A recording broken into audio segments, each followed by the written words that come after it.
Today, partly sunny skies and 48 degrees in downtown Seattle.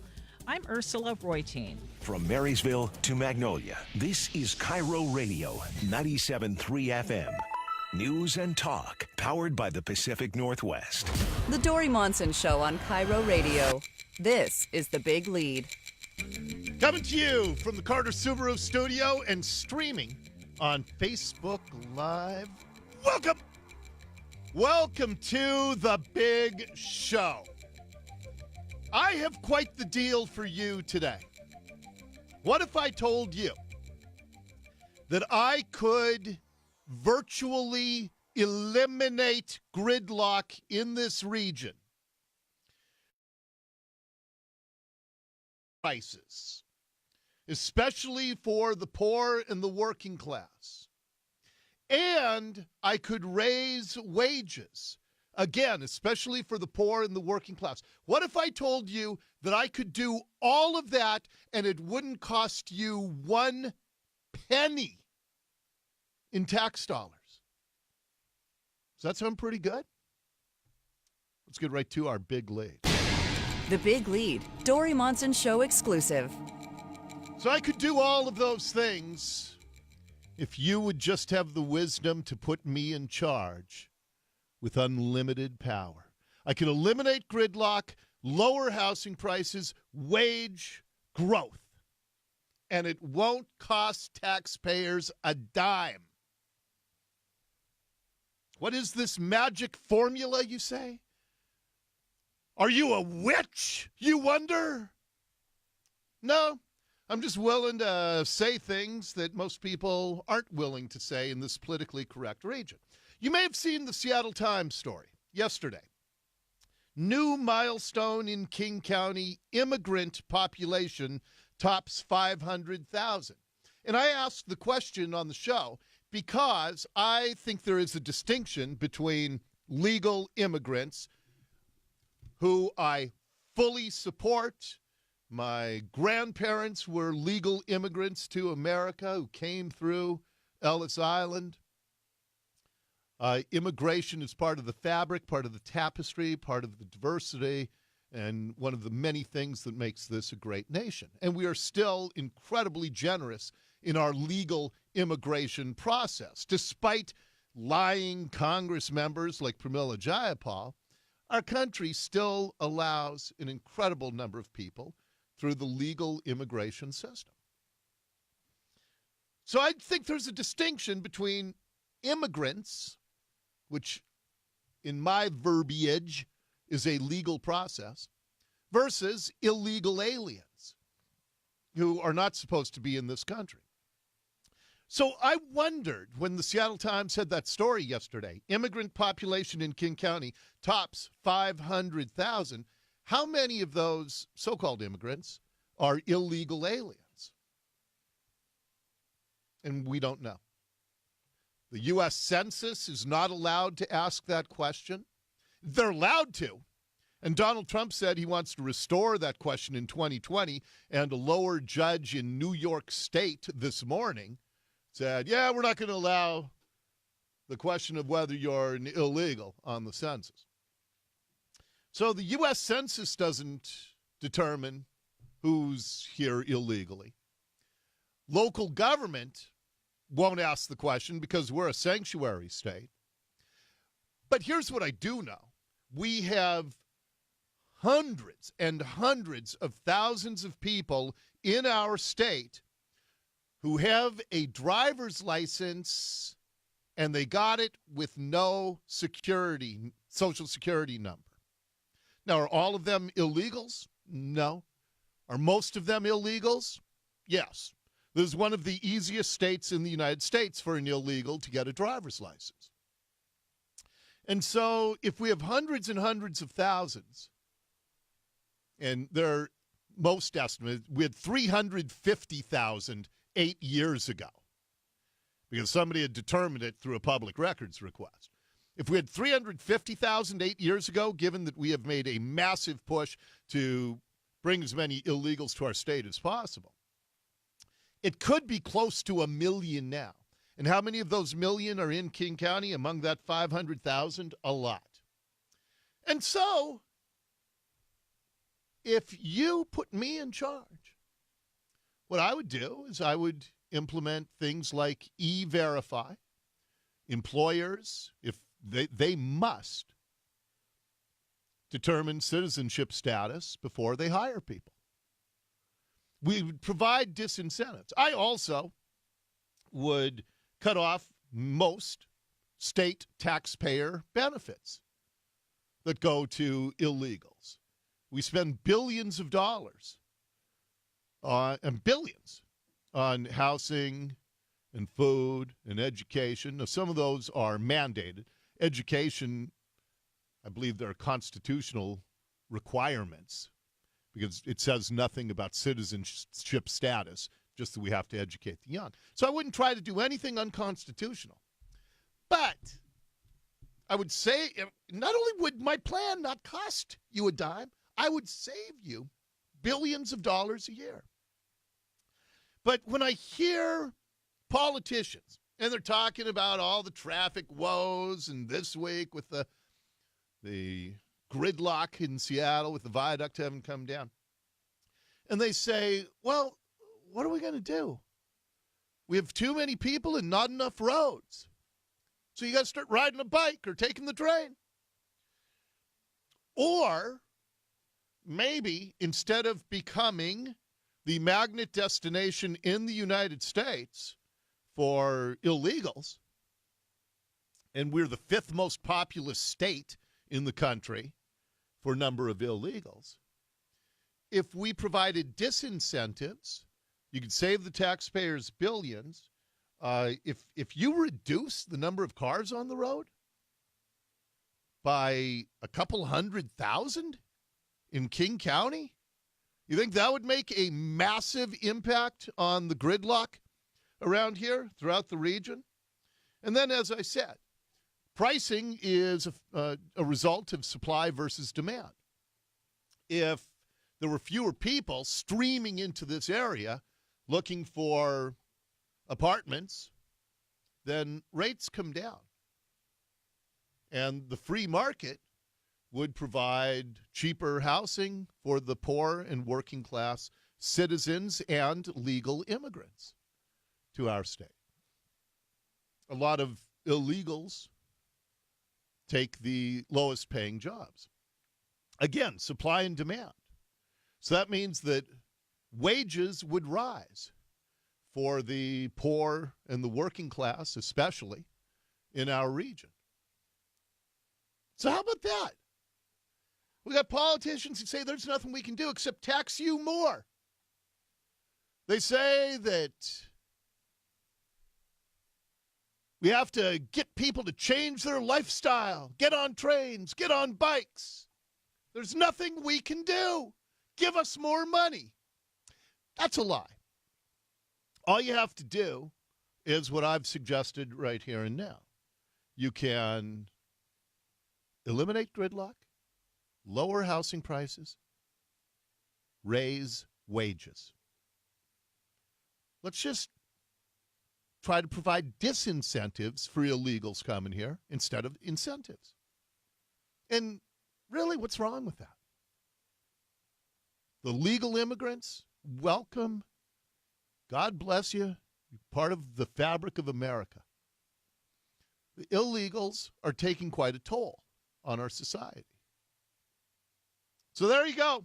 My brilliant plan to save you money, not raise your taxes, make the region better, could do it immediately. Wouldn't have to wait 30 years like Sound Transit, which isn't going to do a thing in 30 years even. Are you with me? Up next in the Big Lead. The Big Lead, Bizarro World.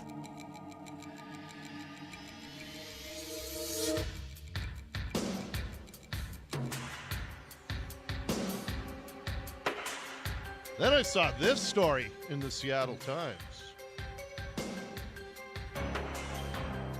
Yakima County recorded its highest homicide total in 38 years. And they point out in the Seattle Times story that In 1983, there were 0 homicides in Yakima. The county as a whole had 8 homicides in 1982. Now it has skyrocketed. In Yakima, 16 homicides last year, 3 other violent deaths, and then there were 16 homicides elsewhere in Yakima County. As I read the Seattle Times story, I was wondering if they're going to provide any insight, explanation, and nobody knows why. And so I thought, because my listeners are really smart, and I have no idea why.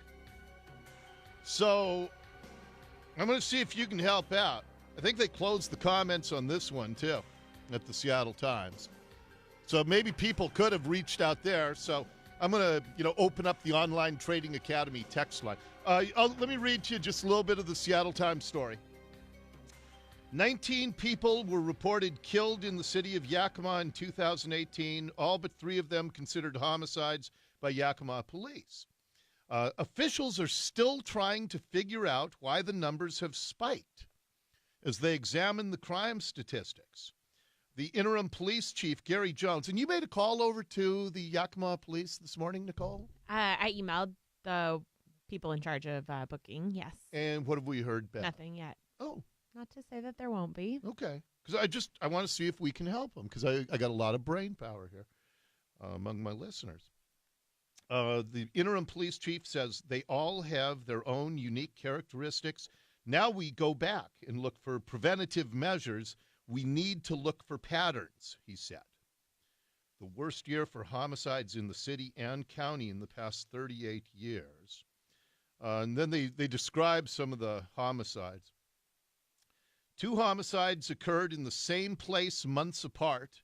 On July 19th, Eduardo Rodriguez Castaneda, 19, of Titan, was fatally shot in the parking lot near West Valley Middle School, the same place where Devante Mesa, 16, was also shot to death on November 23rd. Police arrested David Paul Ortega, 18-year-old, in connection with the Rodriguez Castaneda killing, while Cameron Helland, 18, was arrested in Devante's death. The Yakima County Sheriff detectives, they've investigated 4 homicides, including 1 in the Yakima County Jail. On December 9th, 36-year-old Jacob Ozuna was bludgeoned to death in a Norteño gang unit at the jail while awaiting trial on a murder charge himself. Sunnyside police also investigated 4 homicides with an arrest made in one of them, the November 26th stabbing of Jason Michael Espinoza, who's 36 years old. 15-year-old Joshua Christian Owens, another Yakima citizen, was shot in Toppenish. Authorities found the body of Jedediah Moreno, 30 years old, of Yakima, also murdered. So the police chief has no idea. He says, now we have to go back and look at preventative measures. We need to look for patterns, he says. The Seattle Times doesn't provide any speculation as to why it might be. And nor would I ever speculate, because I have no idea. It is indeed an unsolved mystery. And so if you have any thoughts, if I come up with anything that's really powerful and compelling, I could shoot it over to the Yakima police, or maybe if they agree to come on the show with me and trying to figure out why in a place in our state. It's the Palm Springs of Washington, and they're trying to figure out why they have such a spike. And I would like to get to the bottom of this, too, so if you can help me out, drop me a text on the Online Trading Academy text line at 98973. Finally, in the big lead. The big lead. Your tax dollars at work. And are you ready to start paying for tolls on every single inch of roadway that you drive? Because that plan that I've been telling you about for a long, long time, it's continuing to get pushed really hard. The next step is tolling all of downtown Seattle.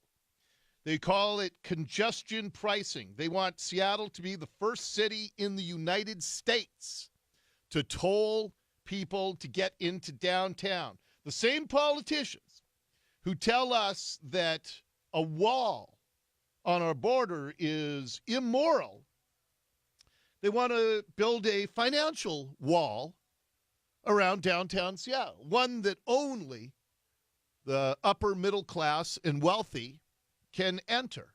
They want to prevent everybody else from driving into Seattle. Now, if you want to ride your bike or take a bus, you can still do that. But if you have the kind of job where you have to drive your vehicle, they want to price you out of downtown Seattle.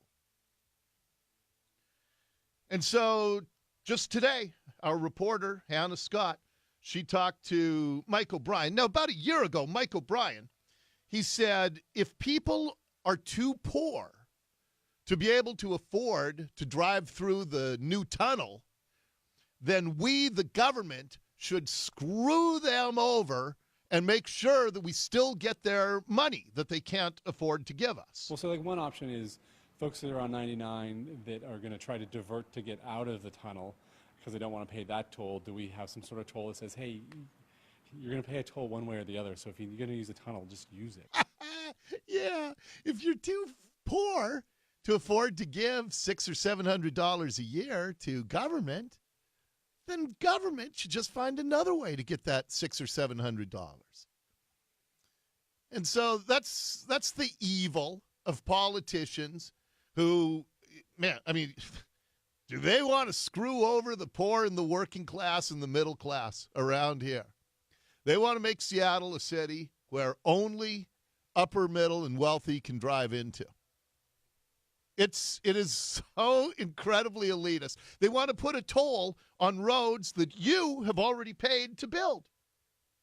So Mike O'Brien today told our Hannah Scott, I think that's another tool that we need to have. Currently, the state legislature has given cities the opportunity to do tolling of city streets. The opportunity. And that's a tool we need to have. No city in the United States of America does it. Jenny Durkin, in her, well, I think it's pure stupidity, or it just shows that she thinks you're stupid. She said, oh, they have it in London, where they started building a subway system in the 1800s, and you can get to within a few blocks of anywhere you need to go. Nothing like we will ever see in our lifetime in Seattle. And so Jenny Durkin was pitching that. But Mike O'Brien says it's a tool they need to have. But he does say he would put it to a vote. Is there anybody who would vote to put tolls on, to become the first city in the United States to put tolls on our downtown streets, which, by the way, is just the next step before they toll every inch of every road in the region? Could the voters of this region really be that stupid? There are a lot of stupid voters around here. Could they be that stupid? That is your big lead for today. The Big Lead on KIRO Radio. Okay, my brilliant plan: eliminate gridlock, lower housing prices, raise wages that I presented at the beginning of the hour. I'm going to talk to a guy who might be able to give some more insight into how many illegals we have around here. That's coming up right after we check the news here on the Dori Monson Show.